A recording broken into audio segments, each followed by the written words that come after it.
Start ಮಾಡಿ. ಮಾಧ್ಯಮದ ಸ್ನೇಹಿತರೆ, ಎರಡು ವಾರಗಳ ಕಾಲದ ಅಧಿವೇಶನದಲ್ಲಿ ಈ ಸರ್ಕಾರ ಬೃಹತ್ ಆದಂತ ಹಗರಣಗಳಲ್ಲಿ ಪಾಲ್ಗೊಂಡಿರುವಂತದ್ದು ಜಗಜ್ಜಾಹೀರಾತು ಆಗಿದೆ. ಯಾವುದೇ ಸದನದಲ್ಲಿ ಈ ರೀತಿಯಾದಂತ ಅವಮಾನ ಆಡಳಿತ ಪಕ್ಷಕ್ಕೆ ಇತಿಹಾಸದಲ್ಲಿ ಯಾವತ್ತೂ ಕೂಡ ಆಗೇ ಇಲ್ಲ. ಏನೋ ಒಂದು ಹಗರಣ ಬರ್ತಾ ಇತ್ತು, ಇಲ್ಲಿ ಹಗರಣಗಳ ಮೇಲೆ ಹಗರಣಗಳು ಪ್ರತಿದಿನ. ಅದು ಮುಖ್ಯಮಂತ್ರಿಗಳ ಮೇಲೆ ಮುಖ್ಯಮಂತ್ರಿನೇ ಲೂಟಿ ಮಾಡಿರುವಂತ ಎರಡು ಹಗರಣಗಳು. ಒಂದು ವಾಲ್ಮೀಕಿ ನಿಗಮದ ಹಗರಣ 187 ಕೋಟಿ. ಈಗಾಗಲೇ ವಿಧಾನಸಭೆಯಲ್ಲಿ ಅದರ ಬಗ್ಗೆ ವಿಧಾನ ಪರಿಷತ್ತಲ್ಲಿ ಬಿಜೆಪಿ ಮತ್ತು ಜೆಡಿಎಸ್ ಹೋರಾಟ ಮಾಡಿದೆ. ಅದರ ಫಲವಾಗಿ ಒಬ್ಬ ಮಂತ್ರಿನೂ ಕೂಡ ರಾಜೀನಾಮೆ ಕೊಟ್ಟಿದ್ದಾರೆ, ಜೈಲಿಗೂ ಹೋಗಿದ್ದಾರೆ. ಹಲವಾರು ಅಧಿಕಾರಿಗಳು ಜೈಲಲ್ಲಿದ್ದಾರೆ. ಒಬ್ಬ MLA ಇನ್ನೂ ಒಳಗಡೆ ಹೋಗೋದು ಬಾಕಿ ಇದೆ.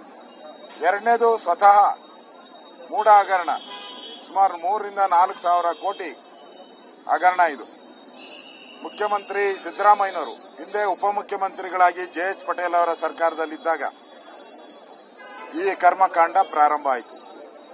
ಅವರು ಮುಖ್ಯಮಂತ್ರಿಗಳಾಗಿದ್ದಾಗ ಅದನ್ನ ಅವ್ರ ಬಾಮೈದನ ಹೆಸರಿಗೆ ಮಾಡಿ, ಅದಾದ್ಮೇಲೆ ಅವರ ಹೆಂಡತಿ ಹೆಸರಿಗೆ ಅರ್ಶಿನ ಕುಂಕುಮಕ್ಕೆ ತೆಗೆದುಕೊಂಡು ಇವರು ವಿರೋಧ ಪಕ್ಷದ ನಾಯಕರಾಗಿದ್ದಾಗ ಸುಮಾರು 14 ಸೈಟು, ಇವರ ಬೆಂಬಲಿಗರೇ 106 ಸೈಟು.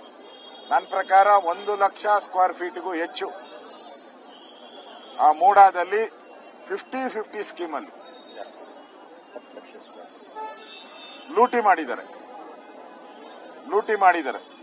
ಅಂದ್ರೆ ಸ್ವತಃ ಮುಖ್ಯಮಂತ್ರಿಗಳು ಯಾರು ಈ ಸಂವಿಧಾನವನ್ನ ಕಾಪಾಡ್ತೀನಿ ಅಂತ ಪ್ರಮಾಣವನ್ನ ರಾಜಭವನದಲ್ಲಿ ಸ್ವೀಕಾರ ಮಾಡಿದ್ರು, ಸಂವಿಧಾನವನ್ನ ರಕ್ಷಣೆ ಮಾಡ್ತೀನಿ, ನಾನು ಯಾವುದೇ ರೀತಿಯಾದಂತ ನಮ್ಮ ಬಂಧುಗಳಿಗೆ ಸಹಾಯ ಮಾಡಲ್ಲ, ನಾನು ಸಂವಿಧಾನವನ್ನ ರಕ್ಷಣೆ ಮಾಡ್ತೀನಿ ಅಂತ ಹೇಳಿದಂತ ಸಿದ್ದರಾಮಯ್ಯ ಸಂವಿಧಾನವನ್ನ ರಕ್ಷಣೆ ಮಾಡಬೇಕಾಯಿತು, ಸಂವಿಧಾನವನ್ನ ಭಕ್ಷಣೆ ಮಾಡ್ತಾ ಇದ್ದಾರೆ. ಇವತ್ತು ಇದರಲ್ಲಿ ನೇರವಾಗಿ ಸಿದ್ದರಾಮಯ್ಯನವರು ಭಾಗಿಯಾಗಿರೋ ದಾಖಲೆಗಳು ನನ್ನ ಹತ್ರ ಇದೆ.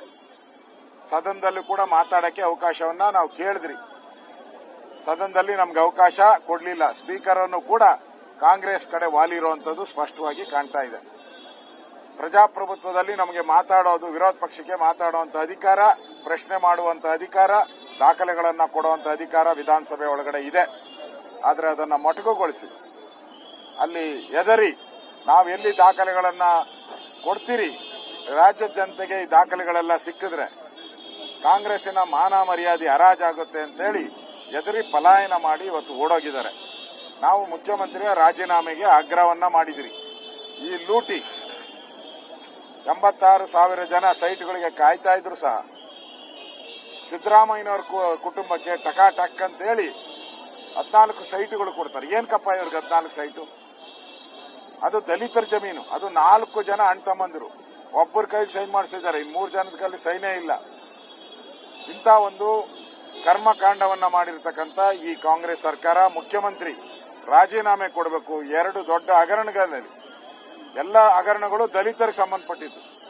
ವಾಲ್ಮೀಕಿ ಹಗರಣ ದಲಿತರಿಗೆ ಸಂಬಂಧಪಟ್ಟಿದ್ದು, ಮೂಡ ಹಗರಣ ದಲಿತರ ಜಮೀನು ಕೊಡಬೇಕು ಅಂತ ಕಾನೂನು ಹೇಳ್ತದೆ. ಆ ದಲಿತರ ಜಮೀನನ್ನ ಲೂಟಿ ಮಾಡಿರುವಂತದ್ದು. ಅದೇ ರೀತಿ ದಲಿತರ SC/ST ಹಣ ಏನಿದೆ 25,000 ಕೋಟಿ ಹಣವನ್ನ ಬೇರೆ ಪರ್ಪಸ್ಗೆ ಯೂಸ್ ಮಾಡಿರೋದು, ಅದು ಕೂಡ ಅಕ್ರಮ.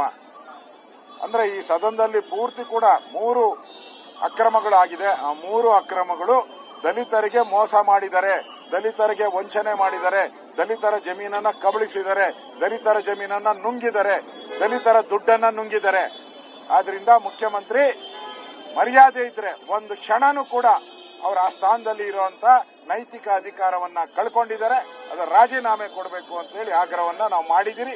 ಅದೇ ರೀತಿ ಪತ್ರವನ್ನ ಮಾನ್ಯ ಗೌರವಾನ್ವಿತ ರಾಜ್ಯಪಾಲರಿಗೆ ನಾವು ಕೊಟ್ಟಿದ್ದೀರಿ, ದಾಖಲೆ ಸಮೇತ ಕೊಟ್ಟಿದ್ದೀರಿ, ಕ್ರಮ ತೆಗೆದುಕೊಳ್ತೀರಿ ಅನ್ನೋ ಭರವಸೆಯನ್ನ ಕೊಟ್ಟಿದ್ದಾರೆ. ನಾವೆಲ್ಲರೂ ಕೂಡ ಬಿಜೆಪಿ ಮತ್ತು ಎಲ್ಲ JDS ಮುಖಂಡರುಗಳು, ಎಲ್ಲ ಶಾಸಕರು, NDA ಎಲ್ಲ ಪಾರ್ಟ್ನರ್ಸು ನಾವು ಬಂದಿದ್ದೀರಿ.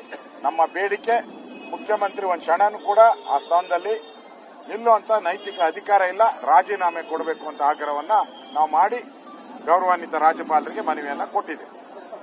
ಸಿಎಂ ಹೇಳಿದ್ದಾರೆ ಇವತ್ತು ನಾಳೆ ಸುದ್ದಿಗೋಷ್ಠಿ ಮಾಡಿ ನಾನು ಎಲ್ಲ ದಾಖಲೆಗಳನ್ನು ಬಿಡುಗಡೆ ಮಾಡ್ತೀನಿ. ಅದನ್ನ ಅಧಿವೇಶನದಲ್ಲೇ ಬಿಡುಗಡೆ ಮಾಡಬಹುದಾಯ್ತಲ್ಲ, ಯಾರು ತಡೆದಿದ್ದು ಅದನ್ನ ಮಾಡಕ್ಕೆ? ಅಧಿವೇಶನದಲ್ಲಾದ್ರೆ ನಾವು ಪ್ರಶ್ನೆ ಮಾಡ್ತಾ ಇದ್ರಿ, ಪ್ರೆಸ್ ಮೀಟ್ ಅಲ್ಲಿ ಯಾರು ಪ್ರಶ್ನೆ ಮಾಡ್ತಾರೆ? ಮಾಡಿದ್ರು ಕೂಡ ಸುಮ್ಮನೆ ಇರು ಅಂತ ಹೇಳ್ತಾರೆ, ಮಾಮೂಲಿ ಅವ್ರದ್ದು ಅಭ್ಯಾಸ. ಅದನ್ನ ವಿಧಾನಸಭೆಯಲ್ಲಿ ಅವರು ಪ್ರಶ್ನೆ ಮಾಡಿದ್ರೆ ನಾವು ಅದಕ್ಕೆ ಕೌಂಟರ್ ಕೊಡ್ತಾ ಇದ್ರಿ, ಆರ್ಗ್ಯುಮೆಂಟ್ ಆಗ್ತಾ ಇತ್ತು. ರಾಜ್ಯ ಜನ ತೀರ್ಮಾನ ಮಾಡೋರು ಯಾವುದು ಸತ್ಯ ಯಾವುದು ಮಿಥ್ಯ ಅಂತೇಳಿ. ಅಲ್ಲಿಂದ ಯಾಕೆ ಪಲಾಯನ ಮಾಡಿ ಹೋಗಿ ಹೇಳಿ ರೀತಿ ಹೋಗುವಂತ ಅವಶ್ಯಕತೆ ಏನಿತ್ತು? ಚರ್ಚೆಗೆ ಅವಕಾಶ ಕೊಡಲಿಲ್ಲ. ಹರಾಜು ಮೂಲಕ ಜಮೀನನ್ನು ಕೊಂಡ್ಕೊಂಡಿರೋದು ಅದು ಸ್ವಯಾರ್ಜಿತ ಆಸ್ತಿ, ಮಂಜೂರಾಗಿರೋದಲ್ಲ, ದಲಿತರಿಗೆ ಮಂಜೂರಾಗಿರೋದಲ್ಲ, ಸ್ವಯಾರ್ಜಿತ. ಹಾಗಾಗಿ ಖರೀದಿ ಮಾಡಬಹುದು ಅಂತ ಹೇಳ್ತಾರೆ. ಸರಿ, ಖರೀದಿ ಮಾಡಬಹುದಾದ್ರೆ ಅವ್ರು 4 ಜನ ಅಣ್ಣ ತಮ್ಮಂದಿರಿದ್ರಲ್ಲ, 4 ಜನದ್ದು ಸೈನ್ ಇದೆಯಾ ಅದರಲ್ಲಿ? ಹಂಗಾರೆ 6-1 ಆಗಿರೋ ಅವಾರ್ಡ್ ಆಗಿದೆ. 3 ಲಕ್ಷಕ್ಕೂ ಹೆಚ್ಚು ಹಣ ಅವಾರ್ಡ್ ಆಗಿ ಬ್ಯಾಂಕ್ಗೆ ಕೋರ್ಟ್ಗೂ ಡಿಪಾಸಿಟ್ ಮಾಡಿದ್ದಾರೆ. ಯಾರು ಡಿನೋಟಿಫಿಕೇಶನ್ ಮಾಡಿದವರು? ಪಾಪ ಆ ನಿಂಗ ಅನ್ನೋ ಒಬ್ಬ ಅಮಾಯಕ ವ್ಯಕ್ತಿ. ಅವ್ರಿಗೆ ಇದೆಲ್ಲ ಅರ್ಜಿ ಬರೆಯೋದು ಗೊತ್ತಿಲ್ಲ ಪಾಪ. ಹೆಂಗೆ ಡಿನೋಟಿಫಿಕೇಶನ್ ಆಗುತ್ತೆ? ಹೆಂಗೆ ಕನ್ವರ್ಷನ್? ಲ್ಯಾಂಡ್ ಎಲ್ಲ ಲೇಔಟ್ ಲೇಔಟ್ ಫಾರ್ಮೇಶನ್ ಆಗಿ 12 ಸೈಟು ಅಲಾಟ್ ಆಗಿ ದುಡ್ಡು ಕಟ್ಬಿಟ್ಟಿದ್ದಾರೆ ಅವರು. ಅವ್ರ ಹೆಸರು ನನ್ನ ಹತ್ರ ದಾಖಲೆ ಇದೆ. ಸೈಟ್ ಅಲಾಟ್ ಆಗಿ ದುಡ್ಡು ಕಟ್ಟಿದ್ಮೇಲೆ ಇದನ್ನ ಹೆಂಗ್ ರಿಜಿಸ್ಟರ್ ಮಾಡ್ಕೊಂಡ್ರು ಇವರು? ಪಾರ್ಕ್ ಆಗಿದೆ ಒಂದ್ ಕಡೆ, ಅದನ್ನ ಹೆಂಗೆ ರಿಜಿಸ್ಟರ್ ಮಾಡ್ಕೊಂಡ್ರು ಇವರು? ಲೇಔಟ್ ಪ್ಲಾನ್ ಅಪ್ರೂವ್ ಆಗಿದೆ ಮೂಡಾದಲ್ಲಿ, ಲೇಔಟ್ ಪ್ಲಾನ್ ಅಪ್ರೂವ್, ಅದು ಜಗತ್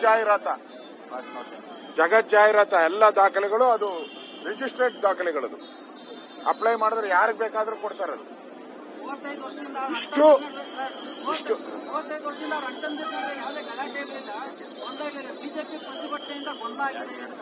ಅಂದ್ರೆ ಅವರೆಲ್ಲ ಅವ್ರು ಮೌನವಾಗಿದ್ರು ಅಂತ ಹೇಳಿ ಇವರು ಮೋಸ ಮಾಡಬಹುದಾ? ಅಮಾಯಕರು ಅಂತ ಮೋಸ ಮಾಡಬಹುದು, ಮೌನವಾಗಿದ್ರು ಅಂತ. ಈಗ ಅವರು ಕಂಪ್ಲೇಂಟ್ ಕೊಟ್ಟಿದ್ದಾರೆ, ರಾಷ್ಟ್ರೀಯ SC ST ಸಮಿತಿಗೆ ಅರ್ಜಿ ಕೊಟ್ಟಿದ್ದಾರೆ, ಮತ್ತೆ DC ಅರ್ಜಿ ಕೊಟ್ಟಿದ್ದಾರೆ, ಅರ್ಜಿ ಕೊಟ್ಟಿದ್ದಾರೆ. ನಮಗೆ ನ್ಯಾಯ ಕೊಡಬೇಕು ಅಂತ ಕೊಟ್ಟಿದ್ದಾರೆ ನಮ್ಮ SC ಜಮೀನು. ಅದೇ ರೀತಿ ಸಿದ್ದರಾಮಯ್ಯನವರು ಚುನಾವಣಾ ಆಯೋಗಕ್ಕೂ ಕೂಡ ಇದನ್ನ ಮೆನ್ಷನ್ ಮಾಡಿಲ್ಲ, ಅದು ಅಪರಾಧ.